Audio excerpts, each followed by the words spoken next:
नमस्कार भाइ। नमस्कार। सन्चै हुनुहुन्छ? सन्चै छौँ। ए अनि आजकल के काम छ त नि? यस्तै ट्र्याक्टरमा ड्राइभर हो, ट्र्याक्टर चलाउने काम हो गर्छु। दाइ एउटा कुरा सोधौँ तपाईँलाई मैले। हजुर सोध्नु न। के तपाईँले स्वर्गको विषयमा सुन्नुभएको छ? त्यो त थाहै छैन मलाई स्वर्गको विषयमा। हेर्नुहोस् दाइ, स्वर्ग चाहिँ सित्तैको वरदान हो। हामीले यसलाई चाहिँ हामी कमाएर प्राप्त गर्न सक्दैनौँ। यसलाई चाहिँ परमेश्वरले सित्तैमा दिनुभएको छ।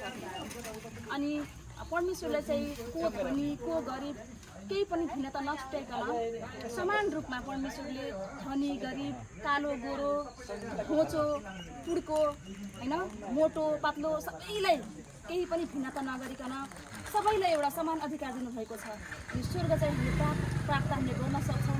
तर एउटा चाहिँ कारण छ है, अनि किनकि मानिस पापी छ। किनकि बाइबलले भन्दछ कि रोमी 3:23मा किनकि सबैले पाप गरेका छन् र परमेश्वरको महिमासँग पुग्नबाट छुटेका छन्।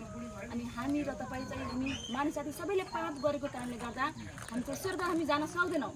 तर परमेश्वर चाहिँ एकदमै दयालु हुनुहुन्छ अनि परमेश्वरले चाहिँ हामीलाई प्रेम गर्नुहुन्छ। अनि त्यस कारणले गर्दा परमेश्वरले हामीलाई एकमात्र पुत्र उहाँले यस संसारमा पठाउनु भयो। अनि जो चाहिँ येशू ख्रीष्ट हुनुहुन्छ। तपाईँले येशू ख्रीष्टको बारेमा सुन्नुभएको छ? थाहै छैन, सुनेकै छैन। हेर्नुहोस् दाजु, हाम्रो यो जीवन भनेको 2 दिनको हो।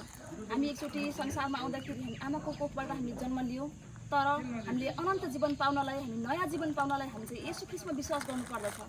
यदि तपाईँ येशू ख्रीष्टमा विश्वास गर्नुभयो भने तपाईँ फेरि पनि पूर्ण रूपमा तपाईँले नयाँ जीवन पाउनुहुन्छ।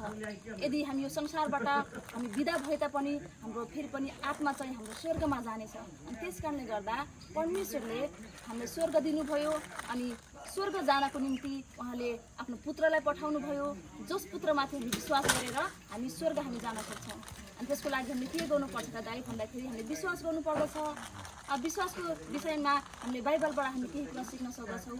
तपाईँले आफ्नो जीवनमा येशू ख्रीष्टलाई आफ्नो मुक्तिदाता भनेर ग्रहण गर्नुभयो भने तपाईँको जीवनमा येशू ख्रीष्टले बास गर्नुहुन्छ र तपाईँको जीवनमा येशू ख्रीष्टले धेरै आशिष दिनुहुन्छ।